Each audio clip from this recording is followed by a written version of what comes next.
Santos Queiroz, muito boa noite, seja bem-vindo ao Jornal da CTV. Né? E a pergunta é justamente essa, né, em relação à volta às aulas no ensino infantil. Né? A maioria das capitais elas vão ter aí esse formato híbrido no segundo semestre. Isso significa que já estamos voltando à normalidade? Boa noite, bem-vindo. Boa noite, Robson. Boa noite a todos que nos acompanham pelo Jornal da CTV. Eu diria, Robson, que é uma tentativa de voltar à normalidade, né? Porque, na verdade, o ensino híbrido, né? Vai ter aquele formato, parte das aulas presenciais e parte à distância, né? Ou seja, o aluno ele vai ter momentos de sala de aula, né? E também aqueles momentos de acompanhar as aulas remotas. Essa foi uma das estratégias e tem sido uma das estratégias que os municípios, as escolas têm adotado, né? Porque, na verdade, Robson, é muito tempo, né, ausente da sala de aula, né? Então, há um anseio muito grande, inclusive, se você percebe a criança, o adolescente que tem vivido todo esse período da pandemia meio que isolado dentro de casa, né? E a escola acaba sendo também um espaço de lazer, de convivência, de outras atividades que vão além daquele momento da sala de aula e que é muito importante para a criança. Então, adotar essa perspectiva de começar a conviver, né, com a pandemia, tendo em vista que a gente teve uma diminuição muito significativa em relação aos casos em todo o Brasil. Então, todos os níveis de ensino, Robson, têm se preocupado ou pensado em estratégia de retomar. A gente já tinha essa discussão no ensino superior, no ensino médio, né?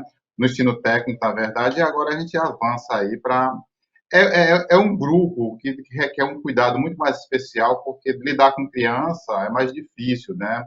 No sentido de fazer um acompanhamento, de controlar.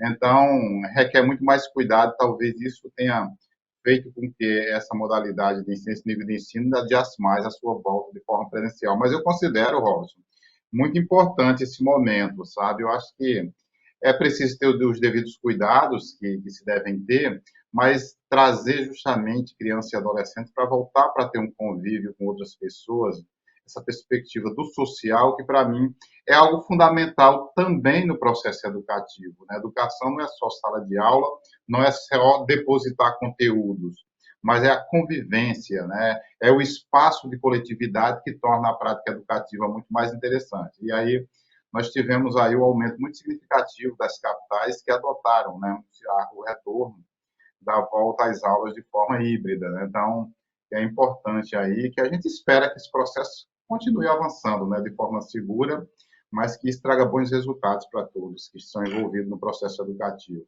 Robson. Muito bem, Hernandes. Agora vamos falar um pouco aqui das manifestações, né? Os manifestantes eles, fazem atos a favor aí de Bolsonaro e do voto impresso nas eleições de 2022. O que isso significa, hein? Pois é, Robson, nós tivemos aí, assim como a gente tem tido manifestações, né, contra, né, ou questionando, né, todo o governo do Jair Bolsonaro, né, a gente tem tido também manifestações pró-Bolsonaro, né, os apoiadores, né, e aí a questão dessas manifestações, Robson, é que tem vindo sempre a pauta, né, daqueles questionamentos que o presidente levanta. Por exemplo, a questão do, do, do questionamento e da volta, do questionamento do voto eletrônico e da volta do voto impresso. Então, isso foi uma das pautas ontem que os manifestantes trouxeram para as ruas. E algumas coisas que são recorrentes em relação a essas manifestações de apoio ao presidente Bolsonaro é também a questão de apresentar na sua pauta, né, situações que são apontadas como anticonstitucionais. O fim do STF foi uma das pautas que estava lá nas manifestações. Outras bandeiras que são levantadas também nesses momentos é também a questão da intervenção militar. Né? Então, são grupos que participam das manifestações, né, e que sempre apresentam essas bandeiras. Né? A gente fica um tanto preocupado quando a gente vê isso, porque essas bandeiras que são levantadas, essas manifestações, elas representam, né, uma defesa do fim da democracia no Brasil, né? Ou seja, há uma fala também que o presidente, né, sempre traz, né, e tem trazido com bastante frequência em relação à discussão do voto impresso, se não houver voto impresso, não há eleições no Brasil. Então, essa frase foi também dita ontem pelo presidente, né? Então, são situações que representam aqueles questionamentos. Estamos falando de uma tentativa ou de uma possível tentativa de um golpe militar? Estamos falando apenas de uma ameaça? Ou seja, o que significa de fato essas frases e essas bandeiras que são apresentadas nessas manifestações? Eu digo sempre, né, eu acho que o ato, por exemplo, dessas pessoas estarem na rua, né, se contradiz à bandeira que estão levantando, né? Porque o fato de estar na rua defendendo uma ideia é um ato democrático, né? E à medida que se cogita ou se pede a intervenção militar, está pedindo o fim da democracia. À medida que se pede o fechamento do STF, está pedindo o fim da democracia. À medida que diz que se não houver eleições no voto impresso, não haverá eleições, a gente entende também que é uma imposição. Então, são questionamentos que são lançados nessas manifestações que quem preza por uma sociedade democrática fica um tanto quanto preocupado quando a gente vê isso, porque são grupos pregando o fim da democracia conquistada a duras penas no Brasil, Robson. Bernardes, eu estava conversando hoje com, com o nosso produtor, e aí ele me veio então a seguinte questionamento, né? O seguinte questionamento. Para a cidade pequena, esse formato de voto impresso, né, cidades como, por exemplo, Sumé, né, isso aí pode ter uma outra conotação, né? Por exemplo, a compra de voto, né? O camarada ele pode ter a certeza agora de que ele vai comprar um voto, né? Eu vou dizer assim, uma comparação, eu vou lhe dar tanto, e quando você voltar com o comprovante que votou em mim, eu lhe dou o restante do dinheiro. Isso não vai facilitar, né, para aqueles políticos, né, que compram voto? Robson, eu faço essa leitura que você está levantando, esse questionamento, né? Porque historicamente, né, essa questão da compra de voto, ela foi muito presente no Brasil, especialmente em todo aquele período do voto impresso. Se a gente observa, por exemplo, né, a história política das regiões do Nordeste, especialmente nas pequenas cidades, nós tivemos durante muito tempo aquele que foi chamado voto de cabresto. O voto de cabresto era quando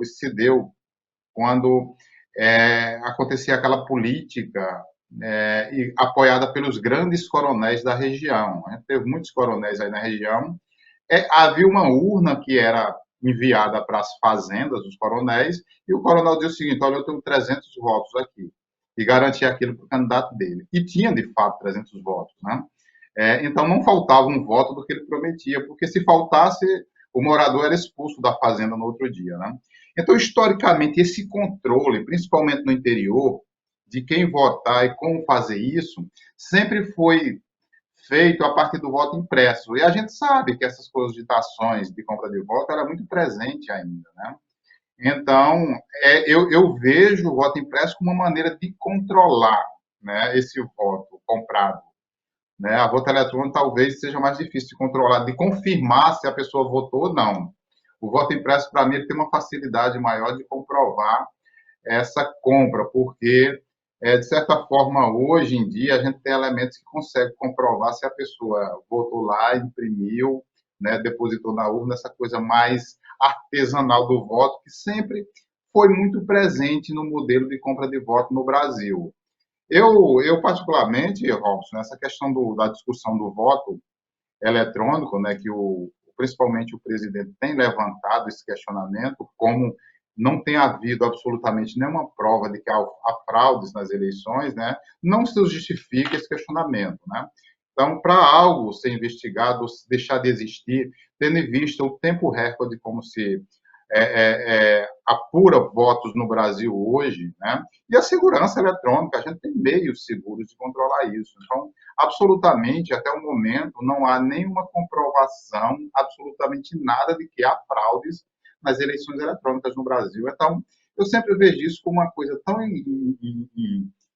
sem importância para levantar com uma pauta de discussões, tendo em vista tantas outras situações que são essenciais para a gente estar discutindo, discutir uma cogitação que não tem nenhum apontamento para uma fraude. Então, eu vejo muito sem sentido, Robson, uma coisa extremamente desnecessária para essa discussão.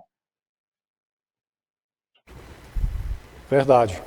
Você fez uma analogia muito boa aí em relação ao voto de cabresto, né? Seria uma nova modalidade de voto de cabresto. Muito bem.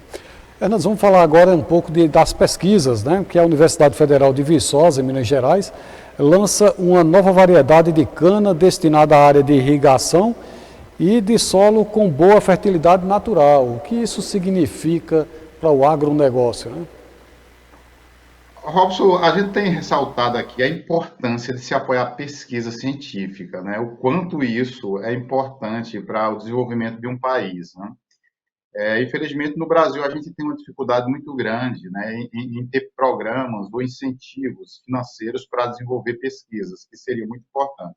Nesse momento de pandemia, por exemplo, né, a gente já teve outro momento aqui falando sobre a questão de pesquisa sobre a cana-de-açúcar, né, que é utilizada aí no Brasil em grande escala também para a produção do combustível, né.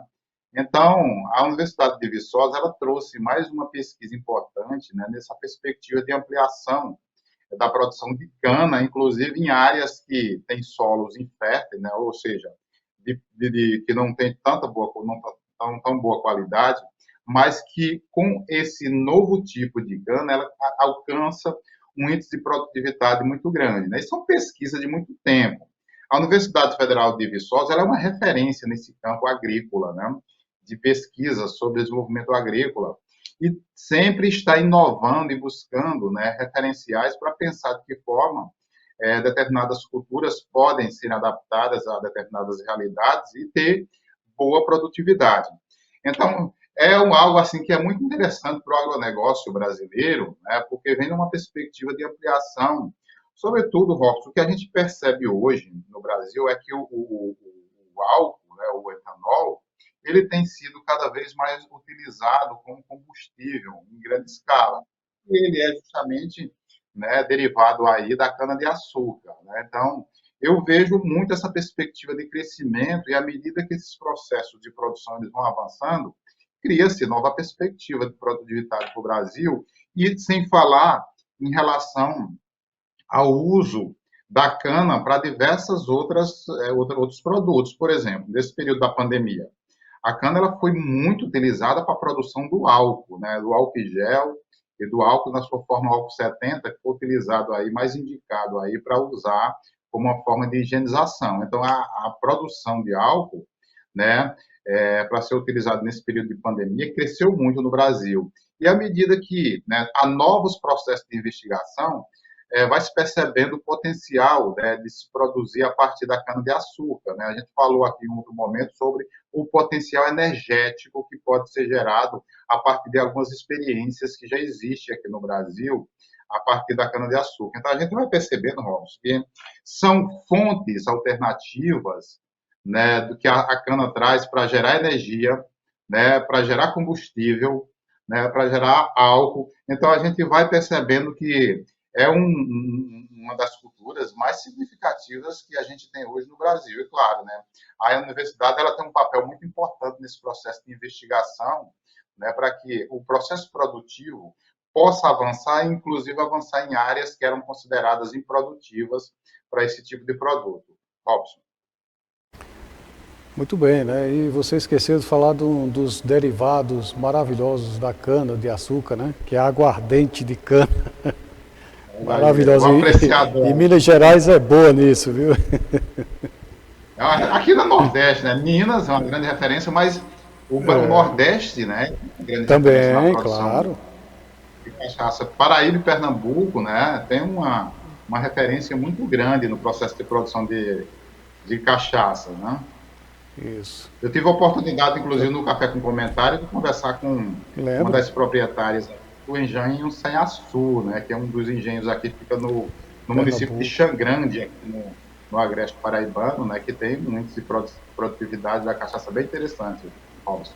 Marcenaria Pinhatti, localizada em Sumé, mas atende toda a região do Cariri.